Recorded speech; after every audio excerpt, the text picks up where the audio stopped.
Good morning. Computing cost of capital. We had started it in the last counseling session. Slight revision. Computing of cost of capital from individual sources of funds helps in determining the overall cost of capital for the firm. There are four basic sources of long-term funds for a business firm. Long-term debt and debentures, preference share capital, equity share capital, and retained earnings. Basically, there are only two sources: long-term debt and debentures and preference share capital are combined in the debt, and equity share capital and retained earnings are combined in the equity. In that way, you may say that there are two types of sources of long-term funds. They are debt and equity. Computation is done while giving due consideration to debenture interest rates, marginal rates of tax, amount of premium or discount in case of long-term debt and debentures. In case of preference share capital, dividend rate, face value, issue cost. In case of equity share capital, current earning per share, current market price per share, and in case of retained earnings, cost of equity share capital, shareholders tax rate, brokerage cost. Means while computing cost of capital, we have to give due consideration to these items. Weighted cost of capital. Weighted cost of capital, also known as composite cost of capital, overall cost of capital. It is the average of the cost of each sources of funds employed by the firm, properly weighted by the proportion they hold in the capital structure of the firm. The weights to be implied can be book values, market values, or historic values. While calculating weighted cost of capital, first you have to find out the cost of capital of each sources that we have discussed just now. Means long-term debt and debentures, preference share capital, equity share capital, and retained earnings. Then we have to give weight to every source. For example, the weight is the amount which we have taken from each long-term source. Say, out of the total long-term source, say 1 crore, 10 lakh is from long-term debts, 10 lakh is from preference share capital, 60 lakh is from equity share capital, and 20 lakh say is from retained earnings. 10 lakh plus 10 lakh plus 60 lakh plus 20 lakhs, 1 crore. So the weight will be 10%, 10%, 60%, and 20%. This weight will be given, and then we will calculate weighted average of the cost of capital, and this will be weighted cost of capital. Significance of cost of capital. The determination of the firm's cost of capital is important because number one, cost of capital provides the very basis for financial appraisal of new capital expenditure proposals and thus serves as acceptance criteria for capital expenditure projects.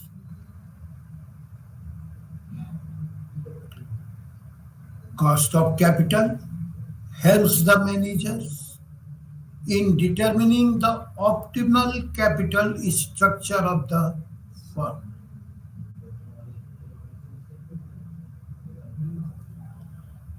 Cost of capital serves as the basis for evaluating the financial performance of top management.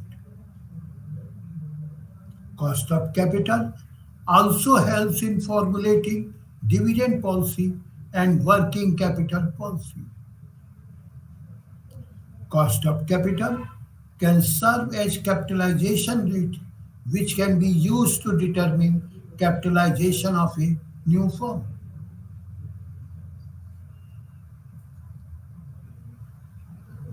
Cost of capital, very basis for financial appraisal. If the new capital expenditure proposal is good, then the acceptance criteria will be limited, will be a vast one, and you will get your capital expenditure projects accepted by the financiers.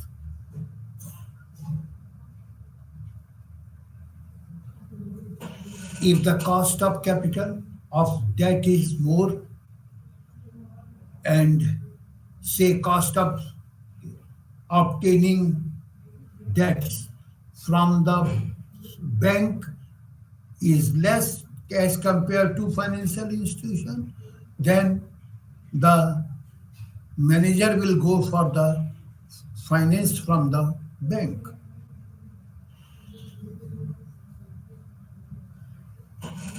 By discussing the cost of capital, the dividend policy is also decided.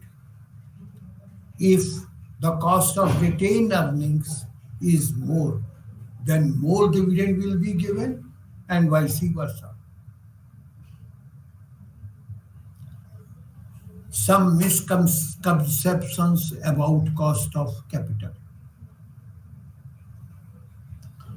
The cost of capital is a central concept in financial management, linking the investment and financing decisions. A few misconceptions in this regard are as follows.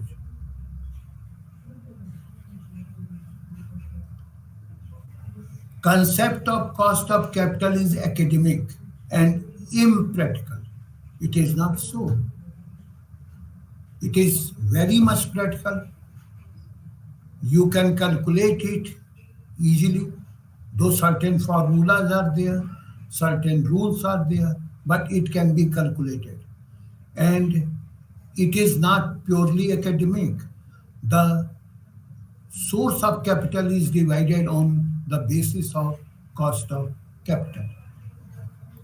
It is equal to the dividend rate. Dividend rate and cost of capital, they are two different things. They have some connections, no doubt, but they are equal.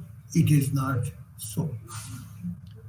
Retained earnings are either cost free or cost significantly less than external equity. First of all, they are not cost free. Retained earnings are related to the owner or the shareholder, and shareholder has got different sources of investment. If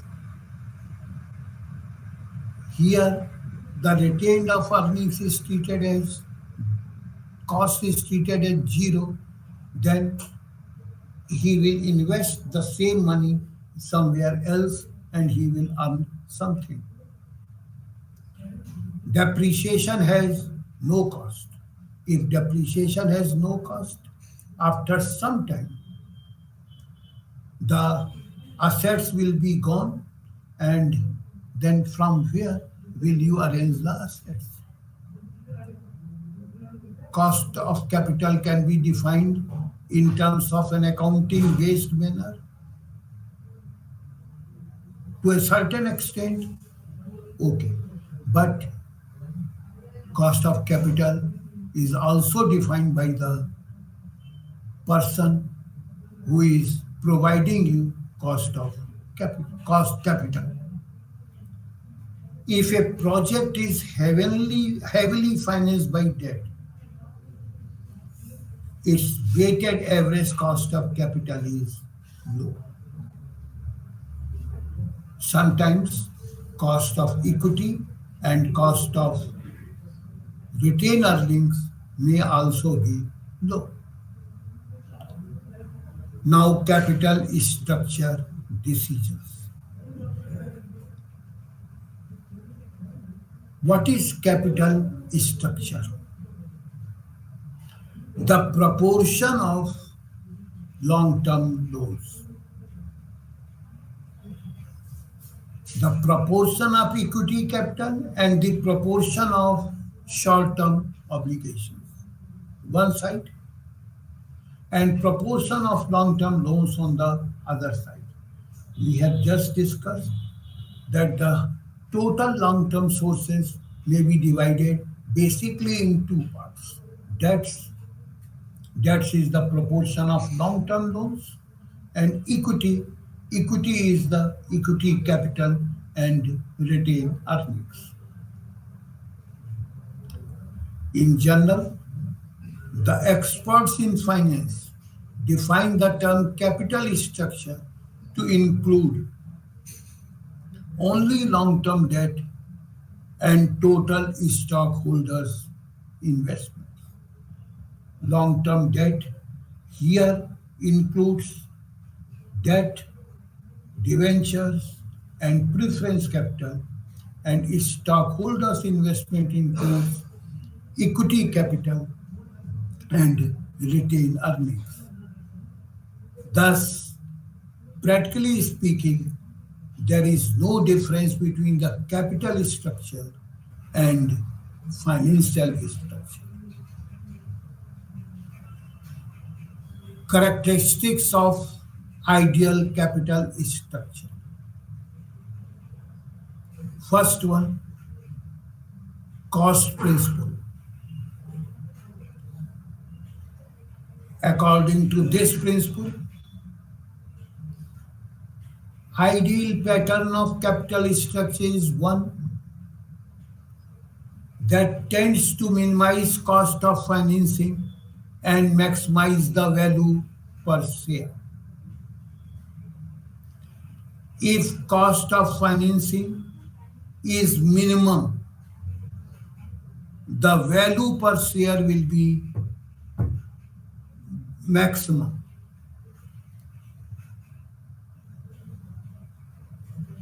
Vice versa, if cost of financing is more, the value per share will be less. The second principle is risk principle.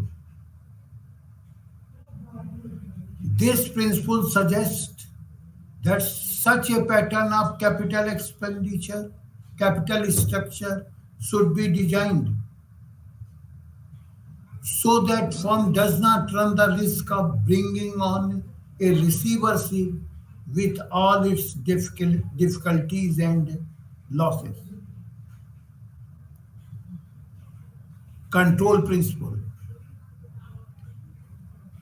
While designing sound capital structure for the firm, and for that matter choosing different types of securities,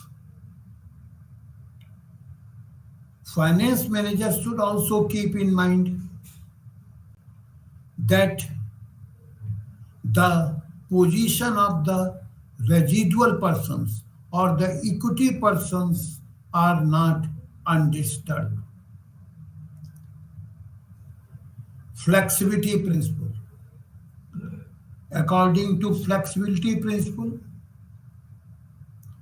the management should strive for such combination of securities that enable it to maneuver sources of funds in response to major changes in need for funds. Timing principle. Timing is always important in financing, more particularly in a growing concern. Maneuverability principle is sought to be adhered in choosing the types of funds so as to enable the company to seize market opportunities and minimize cost of raising capital and obtain substantial savings.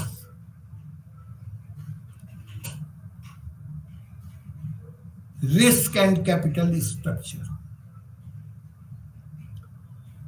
A firm's capital structure should be developed, keeping in view risk focus because the risk affects the value of the firm. Risk can be considered in two ways. The capital structure should be consistent with the business risk of the firm. In the last counseling session, we have discussed that the cost of capital includes the cost of business risk as well as financial risk.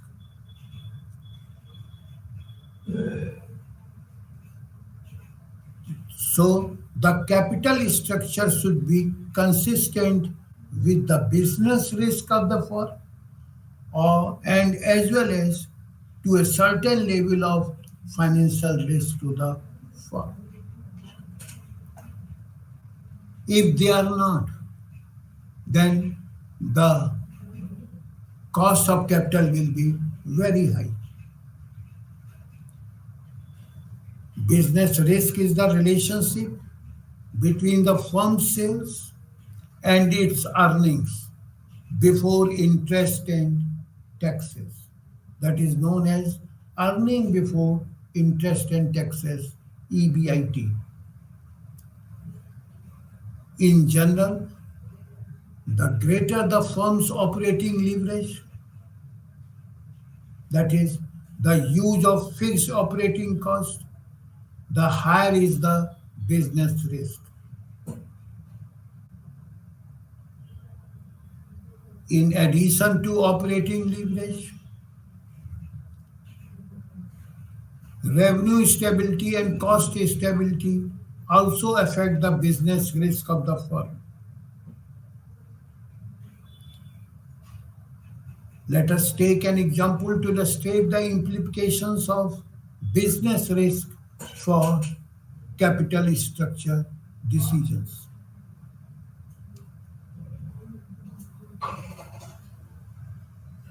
Before that, we are discussing theories of capital structure. A firm should try to maintain an optimum capital structure with a view to maintaining financial stability. The optimum capital structure is obtained when the market value per equity share is the maximum.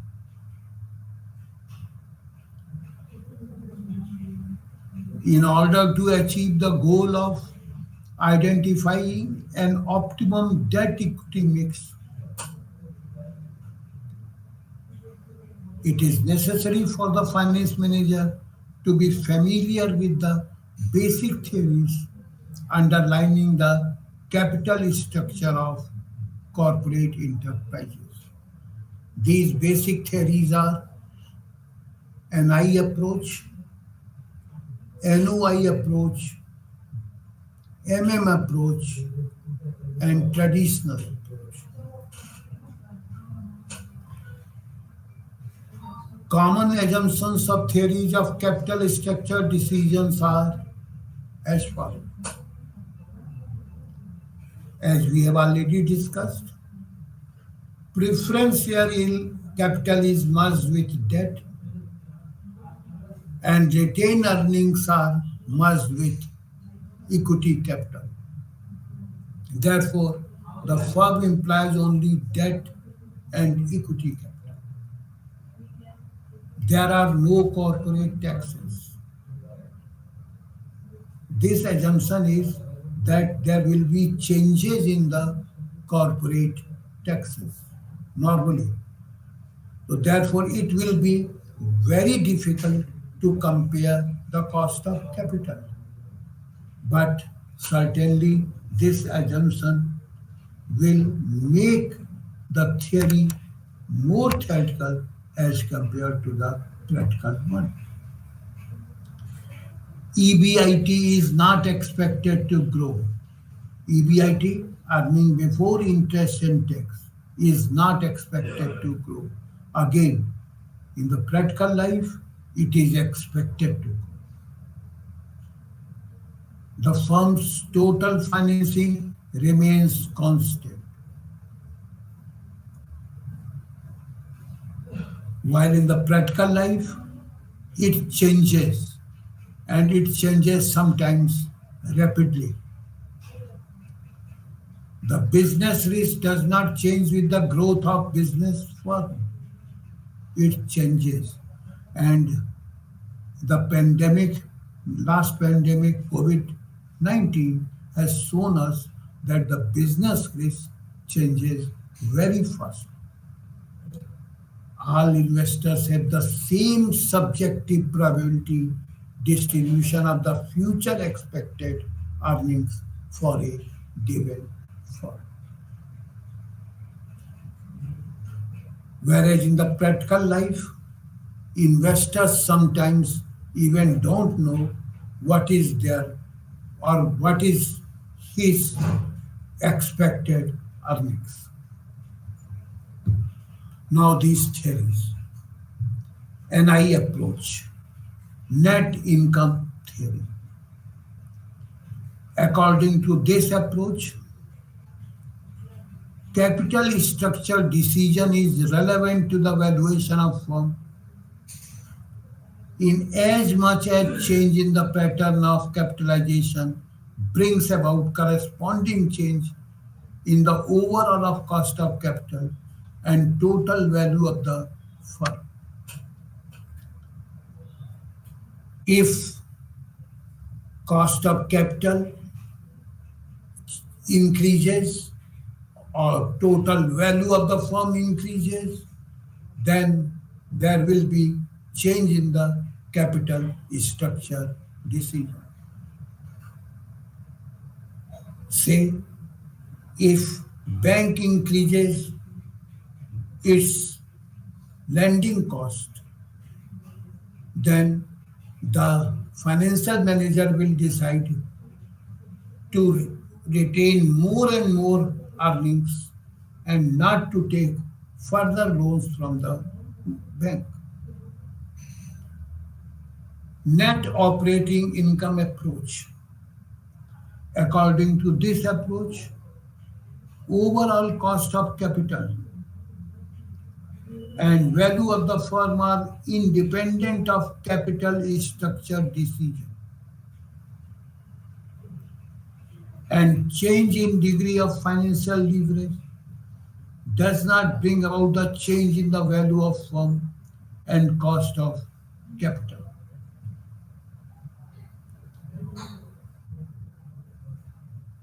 Modiglian-Miller theory means approach.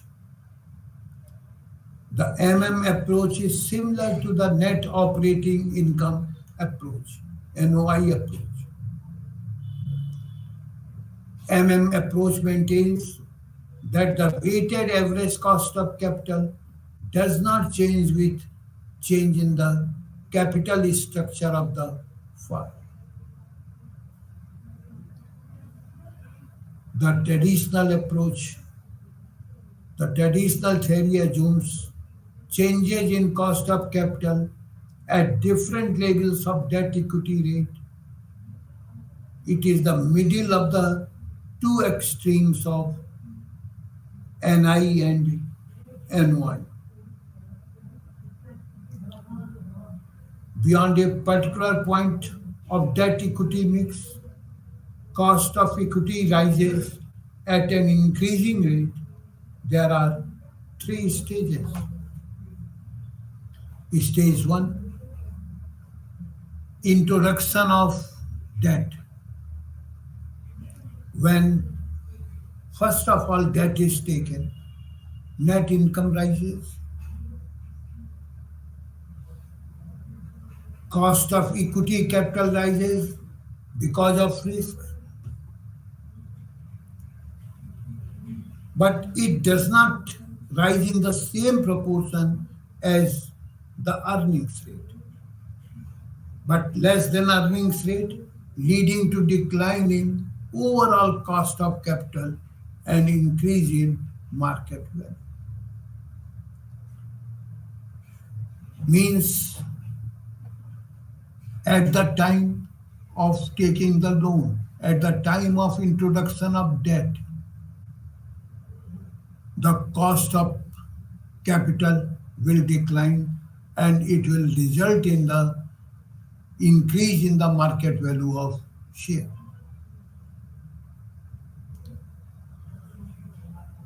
Now, when this debt is applied, then cost of equity capital rises, but the net income debt cost also rises, and therefore value remains same. And if the debt is a very high amount as compared to the needs of the firm. Stage 3, further application of debt. Cost of equity capital is very high and then value gets down. In addition to the analysis of EBIT, EPS, earning before interest and tax, and earning per share, required rates of returns, and share value, certain other factors are also taken into account in determining the capital structure of the firm. These are listed below. Adequacy of cash flow to service debt and preference shares. If there is shortage of cash flow, then there will be default on the payment of debt or preference shares, and in turn, the goodwill of the firm will decline, and in future there will be difficulty in obtaining debt and preference shares.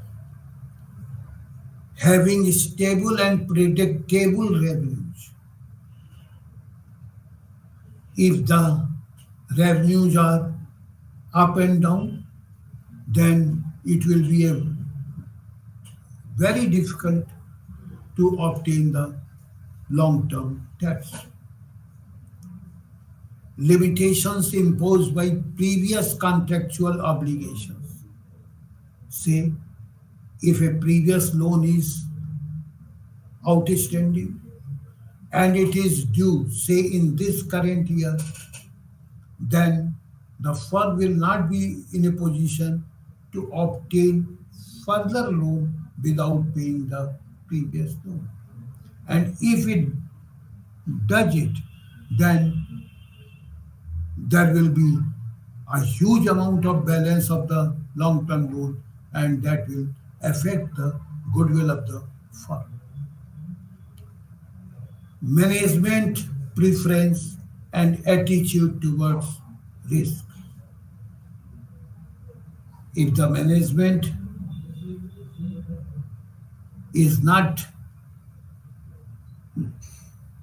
of the nature of taking risk, then the arrangement for long-term loan will be a difficult one. Assessment of firm's risk by financial institutions and other agencies. If someone agency say that there are too much risk, then the financial institution may not be in a position to advance loan, etc. to the firm. Capital market conditions and investor preferences, and the considerations of corporate control. Now we come to the next part. Investment decisions under certainty. Factors influencing pattern of capital structure. Size of business.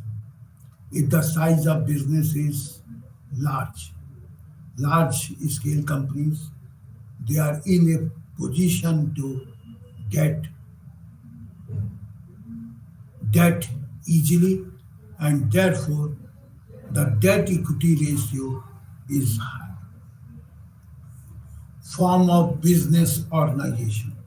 In case of sole tradership, in case of individual ownership, the owner may not be in a position to obtain a huge amount of loan, because the person who is giving the loan may require some share in the ownership, which the sole trader is not interested in giving up.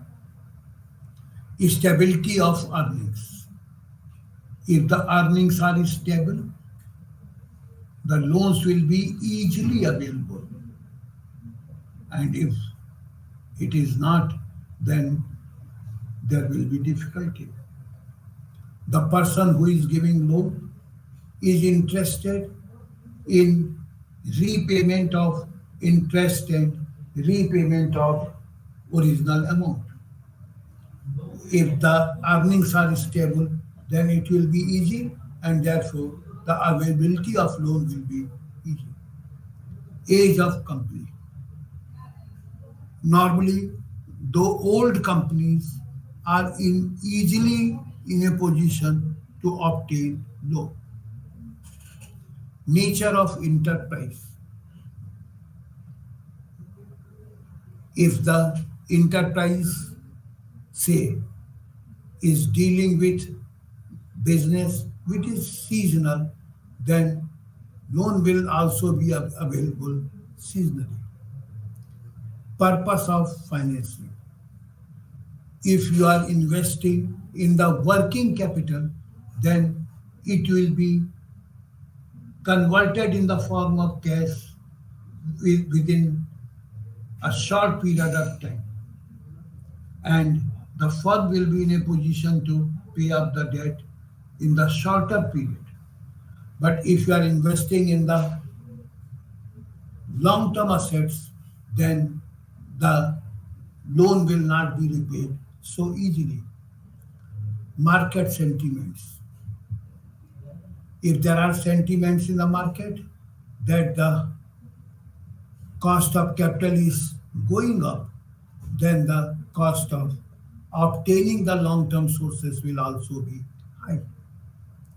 Credit standing by the external sources. If credit standing is high, the cost of capital will be less. Period of finance. Normally, as the period of finance increases, the cost of loan or cost of capital also increases. Legal requirement, the law in force at the time, and tax considerations. They all affect pattern of capital ex- expenditure. Now, project planning and formulation. The term project has a wider meaning to include a set of activities. For example, construction of a house is a project. It includes many activities like digging of foundation pits, construction of foundation, construction of walls, construction of roof, fixing of doors and windows, fixing of sanitary fittings, wiring, etc., or finishing the building. Further, project is the routine, non-routine nature of activities. The distinguished feature of a project are purpose, life scope, single entity, and interdependency. Uniqueness, complexity, teamwork, risk and uncertainty, and customer space. First of all, you should know what is the purpose of the project. What is the life cycle of the project? If a project is single entity or it is interdependent on other projects. Uniqueness, complexity, teamwork, risk and uncertainty, and customer specific. Classification of project.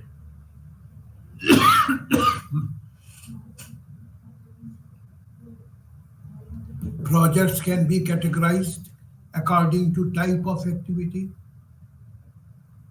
location, time, ownership, size, and need. according to type of activity, industrial projects and non-industrial projects. There may be production projects or service projects. According to location, normal or national projects and international projects. According to completion of time, normal and crash projects. According to ownership, public sector projects, private sector projects, and joint sector. Joint sector means public sector as well as private sector, both. According to size. As per the present guideline of the government, projects with investment on plant and machinery up to rupees 1 crore are classified as small, and those with investment in plant and machinery above rupees 100 crores are categorized as large scale products. Those with investment limit within these groups, or you may say within rupees 1 crore to rupees 100 crore, they are treated as medium scale projects. According to need,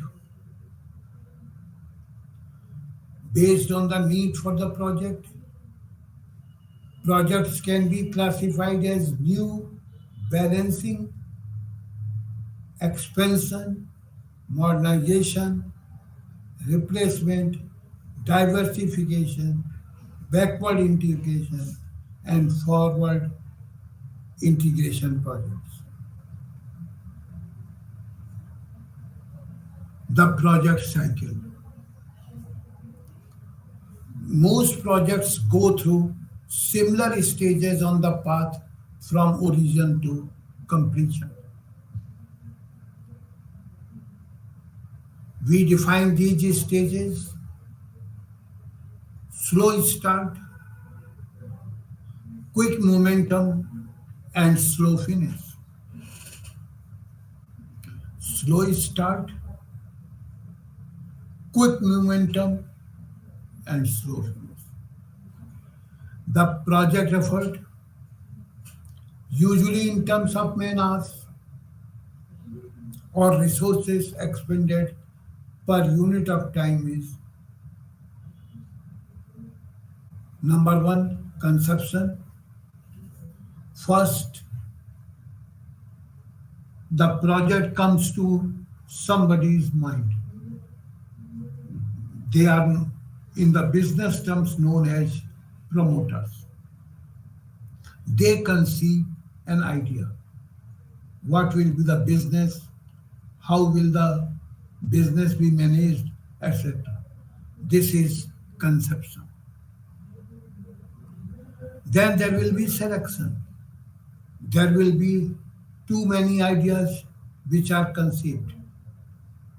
At different times, different conception is there. Then we have to select what project is to be fulfilled.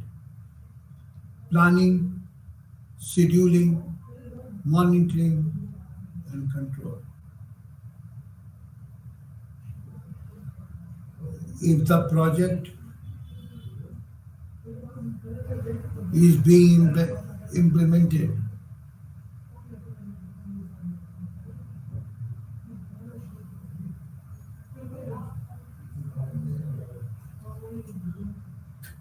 then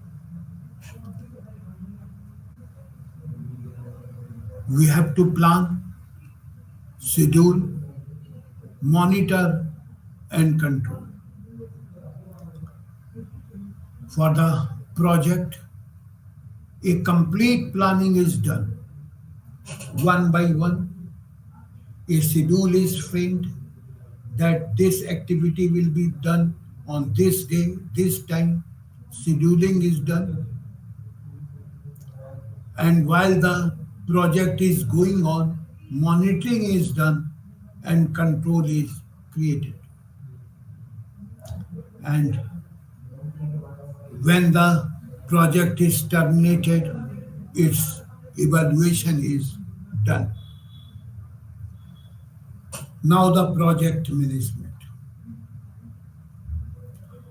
Project management is the process of identifying project opportunities,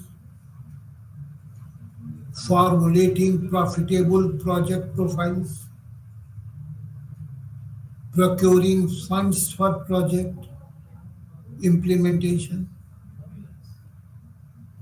scheduling of project activities in such a way as to complete the project within the minimum possible time or cost, and monitoring of the project after its implementation, defining what is to be done and ensuring that it is done and performed as desired within time and cost budgets fixed for it through a modular work approach using organizational and extra organizational resources is what project management has to achieve. Planning project work. Project planning represents a set of planning sequences. First one, initial project coordination. It is crucial that the project's objective be clearly tied to the overall vision and mission of the firm. Senior management should define the firm's intent in undertaking the project, outline the scope of project, and describe the project's desired end results. Without a clear beginning, project planning can easily go astray. It is also vital that a senior manager should call an initial coordinating meeting and be present as a visible symbol of top management's commitment to the project.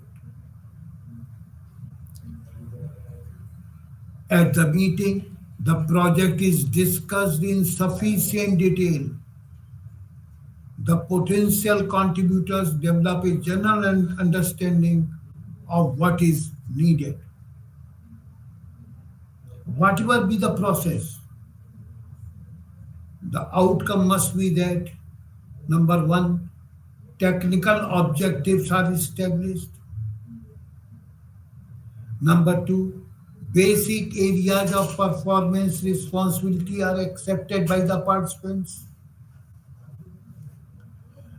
And number three, some tentative schedules and budgets are spelled out. Project plan elements. The process of developing the project plan varies from organization to organization. But any project plan must contain the following elements. Number one, overview. This is a short summary of the objectives and scope of the project. It is directed to top management and contains a statement of the goals of the project, a brief explanation of their relationship to the firm's objectives, a description of the managerial structure that will be used for the project, and a list of the major milestones in the project schedule.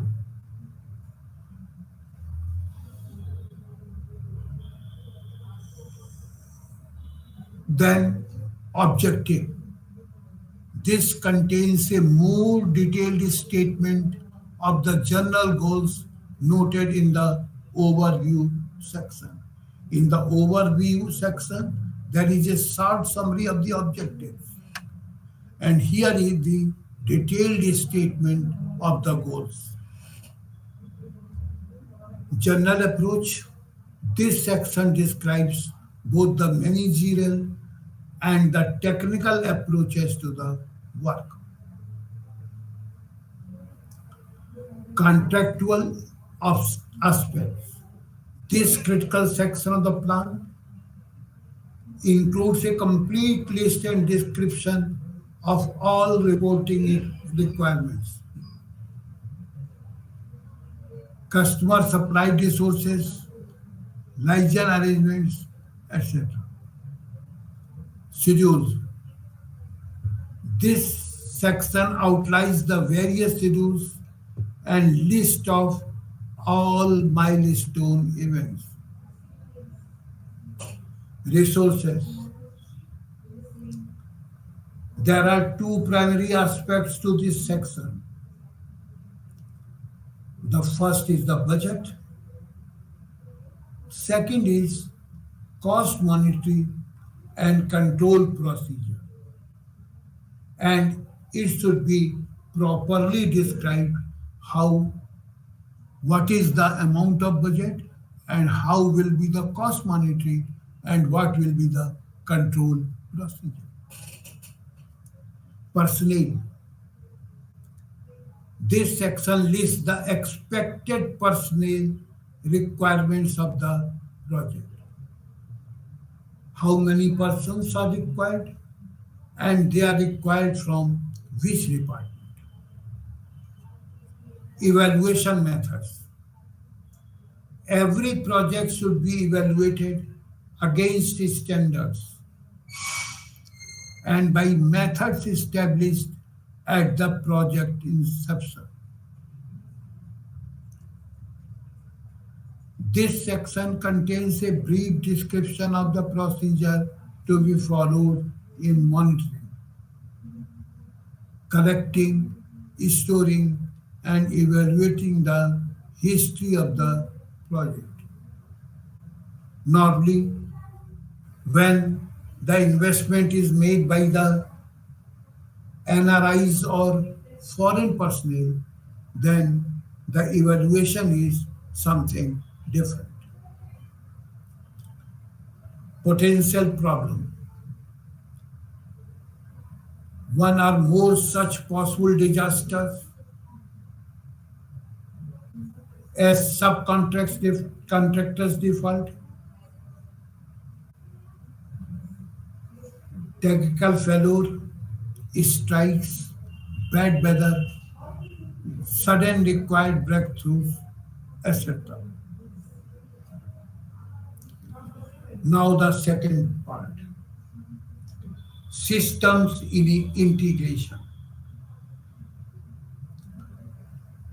System integration, sometimes called systems engineering, plays a crucial role in the performance aspect of the project.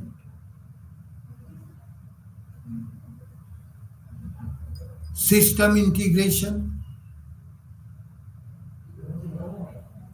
is concerned with three major objectives: performance, effectiveness, and cost. Systems integration plays a major role in the success or failure of any project. If a risky approach is taken by system integration, it may delay the project. If the approach is too conservative, we forego opportunities for enhanced project capabilities. or advantageous project economics. Number three, sorting out the project. To accomplish any specified project, there are several major activities that must be completed. First, we have to list them in the general order in which they would normally occur. A reasonable number of major activities might be anywhere between 2 and 20. 2 is the minimum limit and 20 is the maximum limit. Break each of these major activities into 2 to 20 subtasks. There is nothing sacred about the 2 to 20. You may change it, say 2 to 30 or 4 to 20. Here, in the 2 to 20, 2 is the minimum possible breakdown and 20 is about the largest. If we don't keep any large limit, then it is possible that the project may be derailed.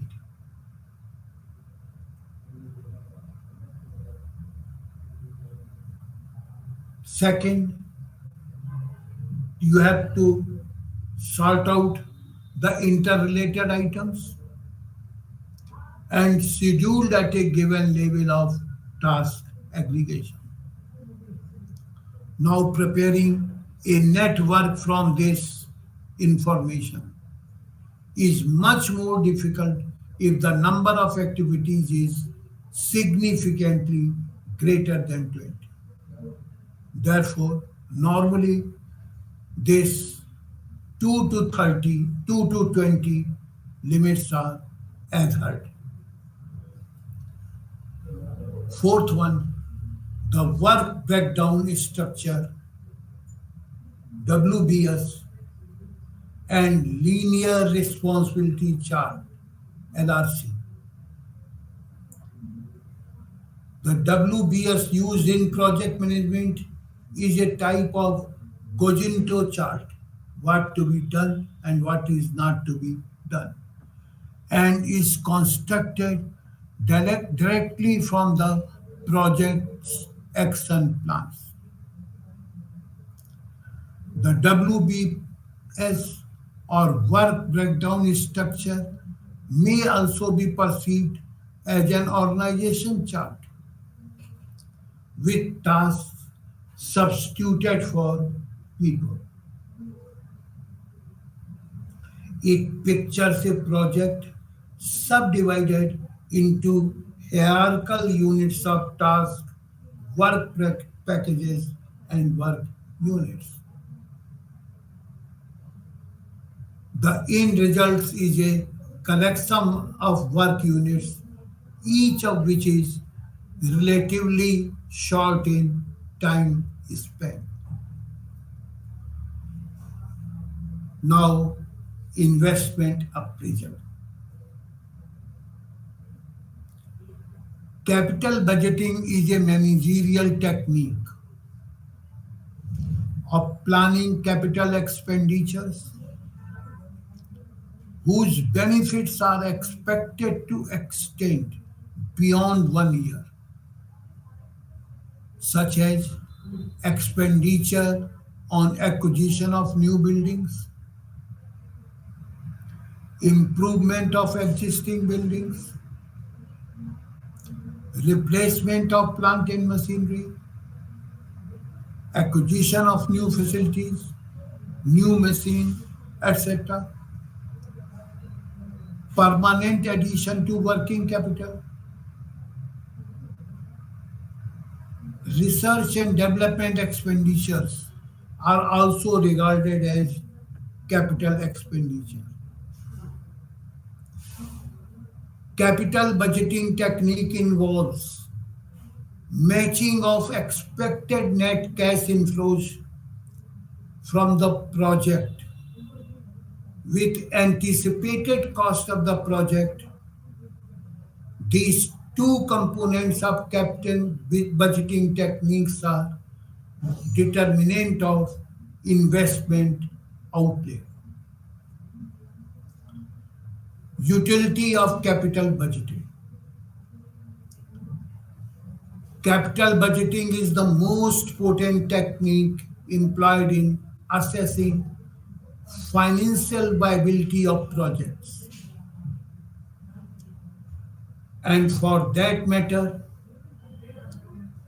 allocating prudently the funds among the projects by providing useful guidelines in identifying useful projects and ranking them in terms of economic desirability to choose the most promising one. Means there are different projects, say purchase of machine A, purchase of machine B, purchase of machine C. They have been identified and then rank them 1, 2, 3, maybe machine A, B, C, maybe machine BAC, maybe CBA. Thus, it helps a firm in strengthening its financial health and so also its competitive position. We will carry on it on the next counseling session. That's all. Namaskar.